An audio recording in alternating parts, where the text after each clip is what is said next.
case of Elijah, the retaliation was through that woman Jezebel. She had it in her mind to assassinate Elijah. Think about it. The prophetic voice that God was using, the voice of Elijah, Jezebel, her desire was to assassinate, silence that voice.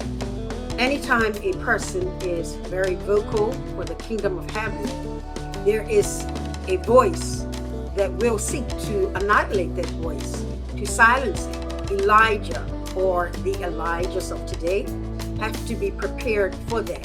You cannot have the acknowledgement and earthly recognition of how you are called to represent the kingdom and not expect that the kingdom of darkness will come against you.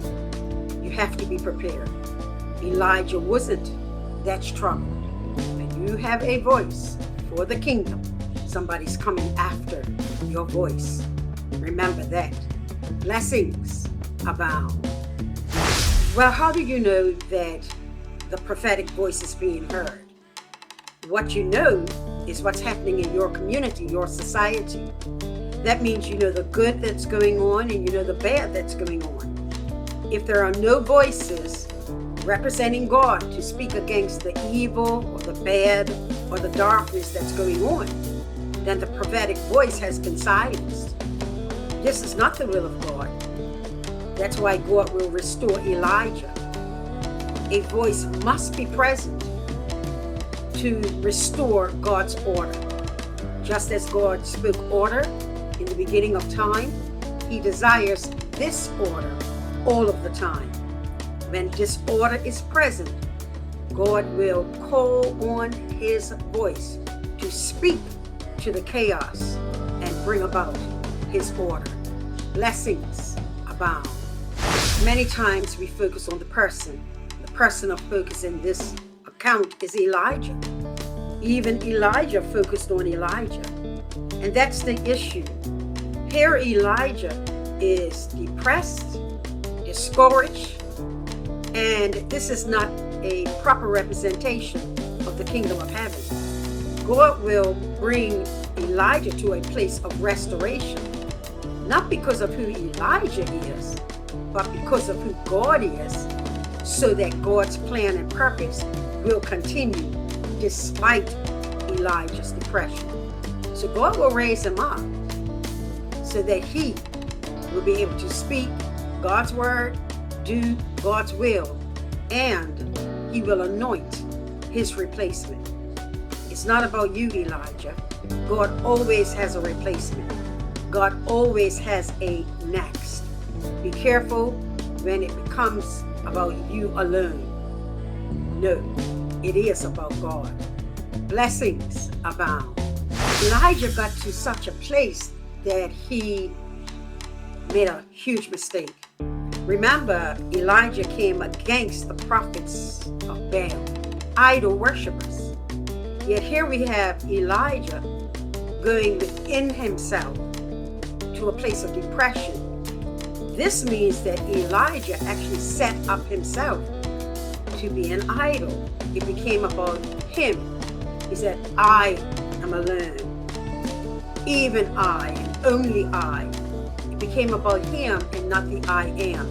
Be careful when the enemy comes after you, that although it involves you, it does not become solely about you. That's idol worship.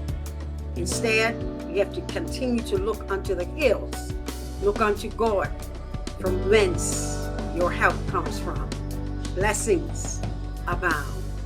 Elijah thought it was only about him. Even I only alone am left to worship, serve you, God. Wow, what a mistake. God sent Obadiah to Elijah to let Elijah know, I got 150 of them in 2 caves. You're not alone, it's not just you. And then later on, God lets Elijah know, I have 7,000 that have not bowed the knee. Be careful, saint, voice of God. When you're under attack, don't make it about you. There are others who are under attack too. There are others who are just as faithful as you have been. Don't let God have to bring you to a place to anoint your substitute. Have your confidence in God, knowing that He will bring you through. Blessings abound. All throughout history, there are always those who want to silence God's voice.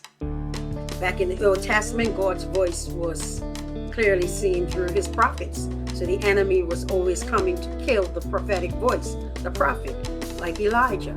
Yet history will let us know that when King Jehoiakim, Diocletian, Epiphanes, they came against God's word, against God's people, try to destroy, burn the Bible, murder God's people. You know what happened?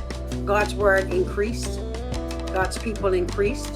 The word remained. And so understand this, that when the enemy comes against you, this will not stop God's word from being effective. It will remain. His word is forever settled. Settle that in your heart. Blessings abound. God has Obadiah, who is strategically positioned in the palace to work for King Ahab. God has him, Obadiah, to hide prophets in a cave, 50 in 2 different caves. Listen, a cave is not glamorous. It's not the palace. The food provided, bread and water, is not a feast. Yet, God is saving you.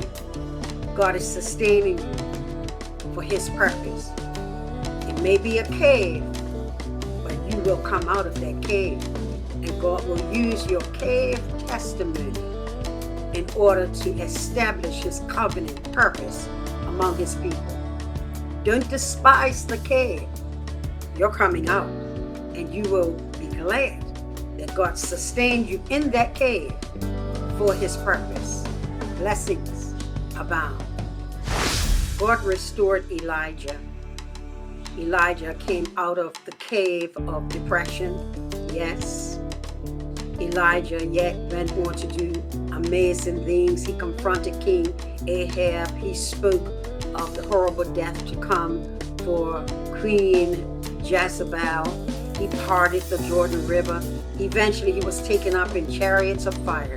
Look at all these things that happened after his depression. Depression happens, yet there is life after depression. There are victories after depression. Don't let the devil keep you down. You're getting out, and you're getting up. You're getting up and out to do the will of God. Blessings abound. You are welcome here. Come feel the atmosphere. Welcome home to Shekinah.